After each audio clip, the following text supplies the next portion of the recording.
God bless. Aye. Good old bit. How you doing?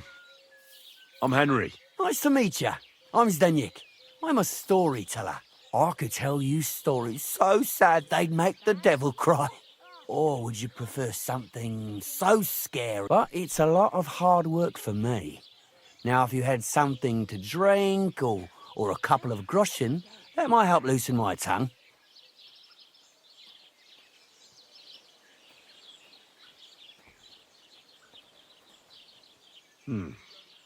How can I know if it'll be worth it? If you don't believe me, ask anyone. They all know me in the village, and they all know I'm good. So they all sing your praises, even if you stutter? Turned out well, eh? I'll tell you what. You can listen for yourself and see what you think. Then, at the end, if you think it's worth it, you can pay me or buy me a drink. So what kind of story would you like to hear?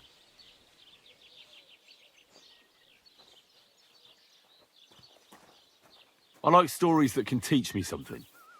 Stories with a moral. Haven't you heard enough of those in church? But it's not a problem. I have just the tale for you. And it's not one you'll hear from any priest. So, once upon a time, there lived in these very lands 2 brothers. The older was called Kuba, the younger, Matthias. They were both woodcutters, like their father and his father before him. One day, at the height of summer, they were working in the woods. The air was as hot as a furnace, so Matthias went to a nearby pond to cool himself. But as he was leaning over the cold water, there was a loud splash. His axe had got loose from his belt. In haste, he began to search the muddy bed of the pond, and his hands soon touched something hard and heavy. He pulled it out and could not believe his eyes. He pulled out an axe. Yes, but not his old one. It was an axe made of pure silver. Good God. I'd grab that without a second thought. Maybe you would, but Matthias would never. He was an honest man, and with a big swing he threw the silver axe back. He searched the pond again, and this time he pulled out his own axe. Nothing but dull iron and old wood.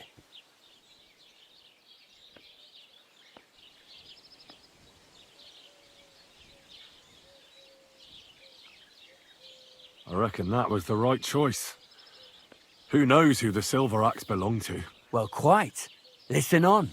Matthias was just about to leave when suddenly a water goblin came out of the pond, silver axe in his hands, and he said, "You're a righteous man, Matthias, and for your honesty, you may keep both axes." Matthias, not hanging around for the goblin to change his mind, took up both axes, gave us thanks, and ran to tell Kuba all about it. Kuba, however, was not best pleased with his little brother's fortune. He deeply envied Matthias for his newfound wealth. So, he set out to try the same thing. He ran as fast as his legs could carry him straight to the pond, threw his own axe in, and began a pretend search for it. Yet Kuba had no luck. He pulled out the axe he'd thrown in himself. So he tried again. Tricked by sunlight, he grabbed something shiny, only to pull out his old iron axe again. Enraged, he hurled his axe back into the water and yelled, "Fuck this axe! I want a silver one." But the water goblin heard his shameful cry and was greatly upset by Kuba's greed. So, when Kuba reached down into the water for a 3rd time, the water goblin seized his hand, pulled him down whole to the dark depths, and drowned him.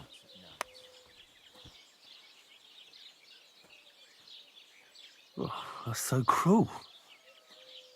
I feel sorry for Kuba. Aye, and so did Matthias. He went to the water goblin and begged for his brother's body so he could take him home and bury him. But the path back from the pond led over a steep hill, and carrying the weight of the waterlogged body exhausted Matthias. He stopped to rest by an old oak tree, and he used a silver axe to cut off a branch that would serve as a walking stick. But it wasn't enough. Somehow, it was still getting harder to continue up the hill. Then Matthias realized it wasn't his brother's body that was weighing him down. It was the silver axe. The axe was the cause of all this trouble. So he started bashing the silver axe against the big stone with all his might, trying to destroy it. Yet no matter what, he couldn't even make a dent. With the last of his strength, Matthias climbed to the top of the hill. He knew he could go no further, so he found a pretty spot with a view over the valley and dug his brother a grave. There, he buried both his brother and the silver axe that had brought such pain upon them. His final act was to stick the oak branch in the ground by the grave. But lo and behold, the branch grew green leaves and became a tree. The locals have had no dealings with the water goblin since then, but some have had the bad luck to bump into him. And when you walk by the pier, where it all happened, you can still hear his chuckling. That was a very nice story. Story? What story? It's the truth. But why hasn't anyone gone looking for the axe then? Because it brings misfortune. Didn't you listen to me at all? Look for yourself if you wish. Rock Tower Pond isn't far from here. The Water Goblin's pier is somewhere among the reeds. But leave me out of it. I'm fine here with my drink. It was good to see you, my friend. He's being buried.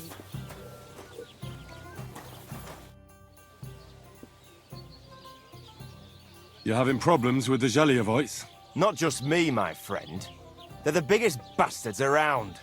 They've been nothing but trouble for years. The winter before last, they piled snow in front of everyone's doors at night, so no one could get out of their house. And last year, they broke into my cellar and pissed in my beer barrel. Gracious. I hope you got your aim back on them. Not yet, no. But since you're here, I've got a plan you could help me out with. I'd pay you well. You can count on that. What exactly would you like me to do? Don't worry. I won't make you do any shoveling or pissing anything. But I'll tell you exactly what I have in mind, only after you promise to help me. I'd hate to reveal my plan, only for you to go off and tell the Jelliavites right away. All right. I'll help you. Listen up then. Old Albram, the owner of the biggest plot of land in Jelioff, has this beautiful bull. White as snow he is. The finest animal far and wide. Obviously, he's very proud of it. Very protective too. Now I mean you, will give his beautiful snow-white bull a nice new coat of paint. Albram is going to lose his mind. Simple, right? Painting a bull, eh? That sounds like fun. Right. We just have to work out a few details. First, we have to get some paint. I don't reckon we'll be able to get any here in the village. But you can try and ask Bartoszek, the tailor in Trotskovitz. I hear he dyes his own fabric. And after that, we'll have to make sure the bull stays still while you're painting it. Try asking Radovan, the local blacksmith. I hear he can make some kind of sleeping potion. If you pour it in the bull's water trough, I'm sure it'll do the trick. But watch out. That beast is enormous. You'd better put at least 3 doses of the potion in there. All right, then. Albram's bull will be getting a new coat of paint. Albram's going to lose his mind. I can't wait.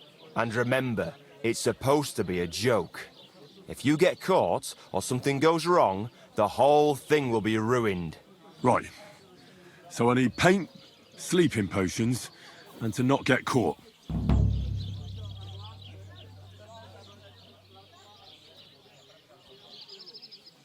What's new around here? Nothing new. It's quiet here. What do you have for...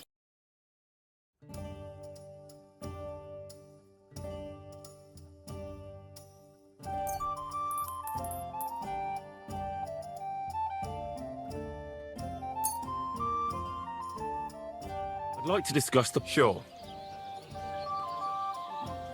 Do we have a deal? Look, offer... I could go for that. Thank Thank you, and take care. Well, you want... Bless you. What'll it be? Show me your way.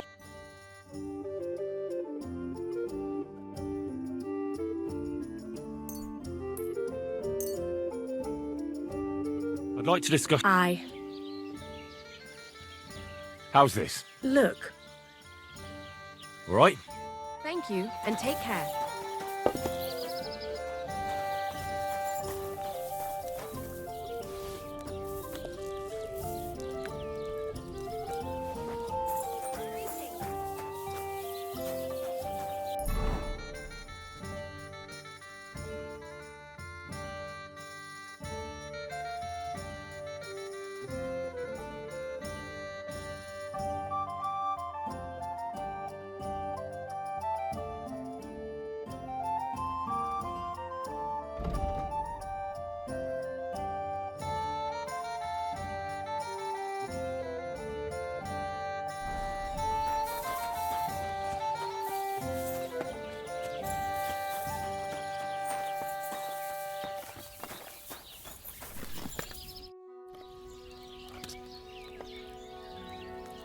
I need something that'll put animals to sleep. Project said you... Did you get tired of blacksmithing and take up farming instead? I just happen to know of something. I used a concoction that will put even a startled mare to sleep in no time. I once accidentally drank some and slept for 3 days. But the recipe is an old blacksmith's secret. The kind you don't just give away. You're in the trade, so I can tell you. Listen up then. You take some poppy and thistle and boil them in oil. Then, after it cools off, you add a little herb Paris. Oh, damn. That's complicated. Could you just sell me some of the sleeping potion? Are you yanking my pizzle? Offer someone a hand and they take the whole arm. What do you hear?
Lord be with you.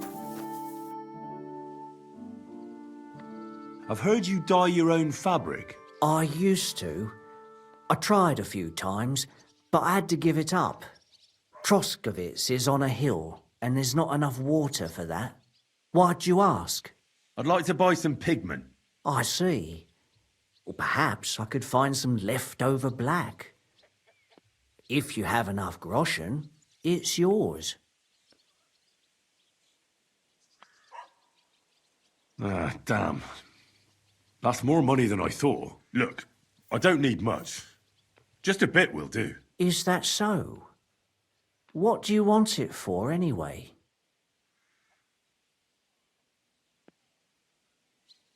Nothing important, really. All right, whatever.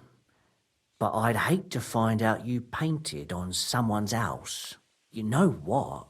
If I scraped off some of that dry pigment from the edges of the bucket and mixed it with some lard, that could work. Those pigments are a magical thing, eh? What do you mean? For example, if you need blue, you can use blueberries or woad leaves. You put them in hot water with the fabric and it'll turn blue. Walnuts good too. With the husks of unripe walnuts, you can get a very nice light brown, sometimes even yellow. The best way to make red is from madder root. And when you add alum or beeswing to the water, the colour gets a beautifully rich shade. Or you could just use plain old black elder. The berries, of course, but they're more for lighter shades. Oh, and privet's not too bad either. If you use its bark and alum, you get yellow. You can even use the leaves. They make a nice green, but it takes forever. But you know what's my favourite way of making yellow? Using dyer's broom or weld. You take a few nice stems, some leaves, a bit of alum, and you get yellow, as bright as a chick's feathers. And for so much cheaper than using saffron or iris, that's the main thing. Buckthorn makes a nice green, maybe the best of all. You use its fruit. They say it can also heal, but I've never tried that. The most important part is the stain anyway. Like alum, for example. It can create all sorts of shades and give depth and richness to the colour. But even that won't help you if you don't know what to use for what colour. Sometimes you want the fruit, sometimes the bark, sometimes the root, or maybe the leaves. Too bad I don't dye fabric much anymore. But I see you're really into it. You know what? Take some of it for free. My word. Thank you so much. Oh, not worth mentioning. Just be careful not to stain yourself. Quality material like this doesn't wash off easily.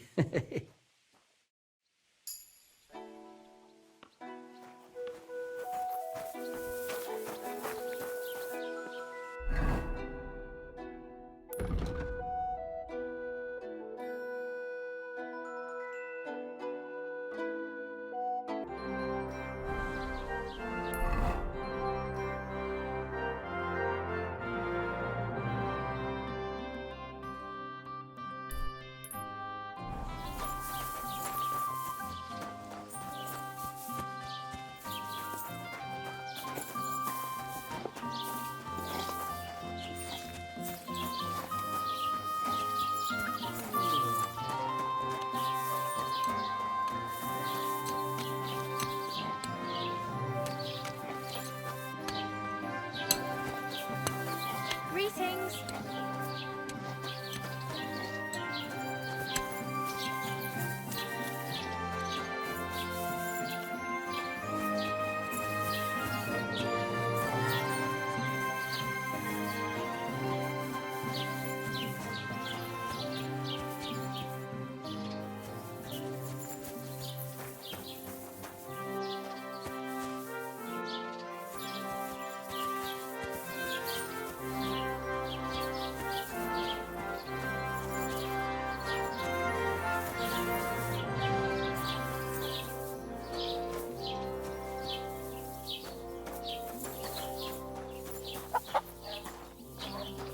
Greetings.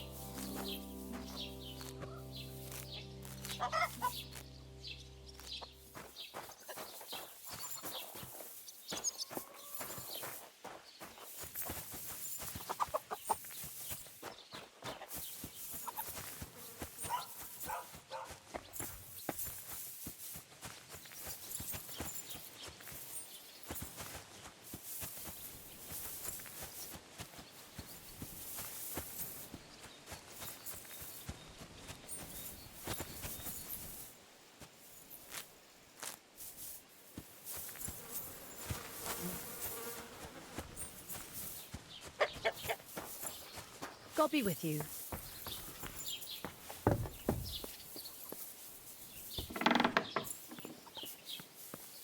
Oh nein, du Bettler. Was willst du? I'll have a look at the ware.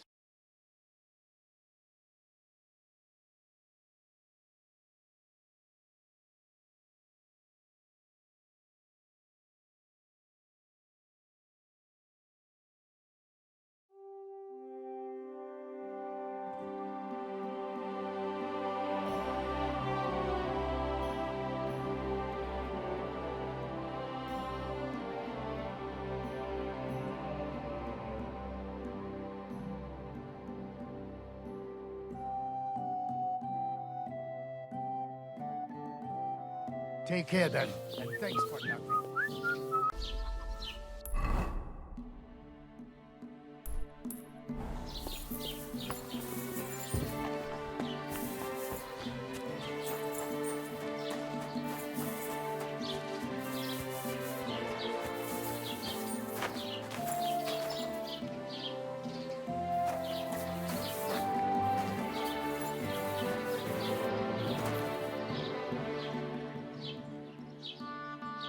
I boil that poppy too long?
All right. Aye.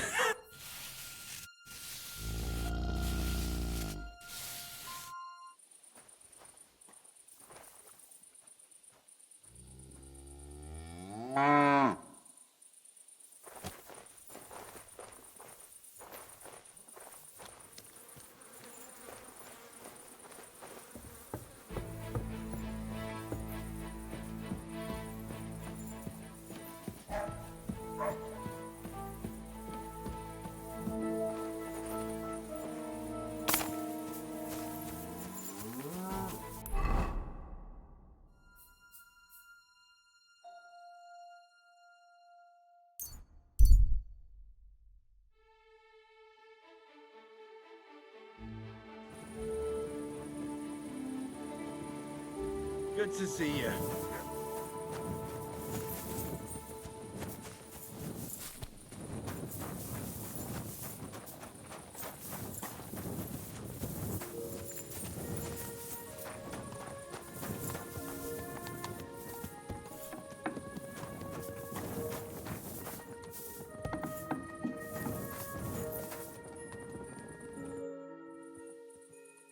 It's done. Olbram's bull isn't as white as it used to be. I knew you wouldn't let me down, mate. Olbram must be having a fit. I can almost see it.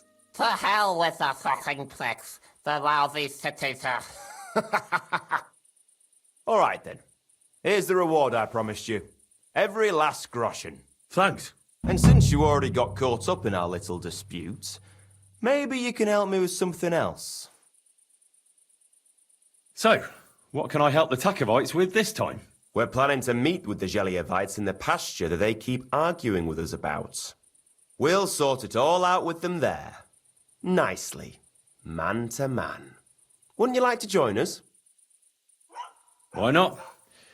After painting that bull, it would actually be quite a pleasant change to talk things over face-to-face. Aye.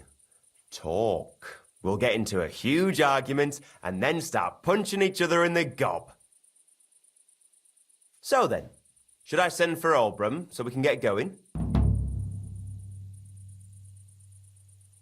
Wouldn't you rather call an end to this endless feud with the Geliovites? That way, you'd each have half of the pasture, and everyone's happy, no? Chance would be a fine thing. Oldbrum will never give up. He says the whole pasture is his.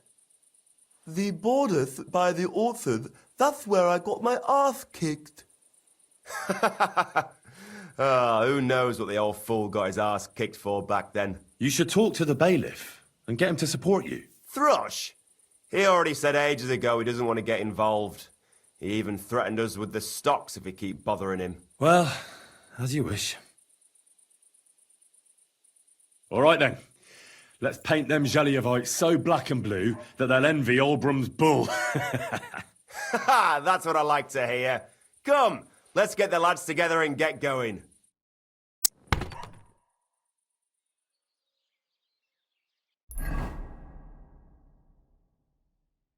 Hey there, Jellyevites!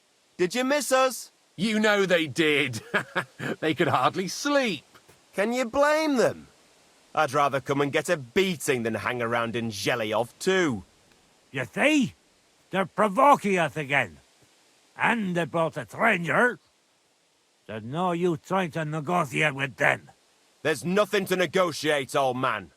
The pasture is ours, and that's final. Bullshit!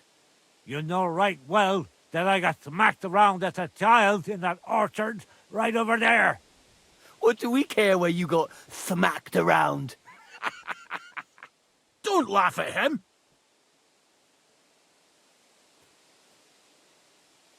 Listen to yourselves. All this useless racket for nothing. Why don't you leave things the way they are and split the pasture in half once and for all? No splitting. It's all ours. I remember. He's making it up.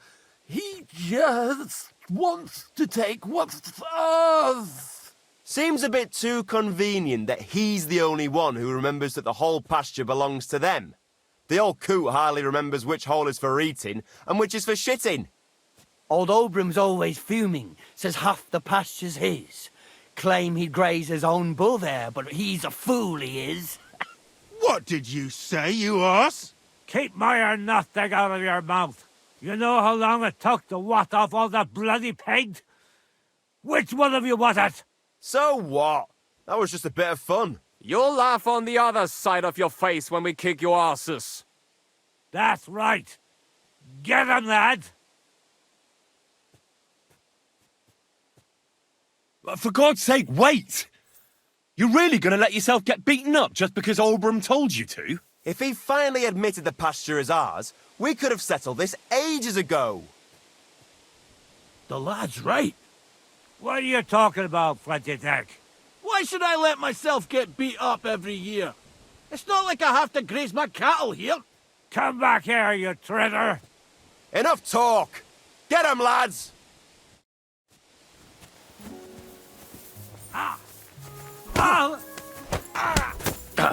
Curva! I'm wounded. No, you duck! Yeah, don't spare him. Kick those blowhards' arses. Bash their teeth Yeah! He's too much for me.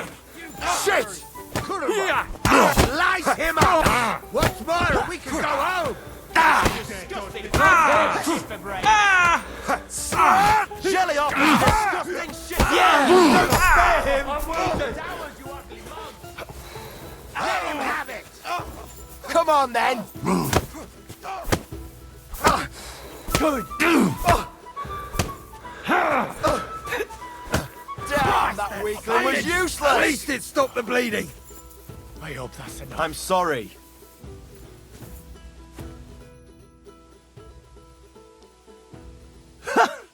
I have to say, for a bunch of ordinary villagers, you fight well. It ain't our first time, mate. And you held your own. Well, I feel right at home in a fistfight. If you ever have another one planned... I would happily kick Oldbrum's ass 3 times a day. But he isn't getting any younger. Can't have him on my conscience, eh? It's more than enough that you helped us defend Tachov's honor. And don't think we don't know how to reward good deeds like that. we have a nice pile of groschen for you. Thank you. And if those Zeliovites ever cause any more trouble, let me know. Take care for now.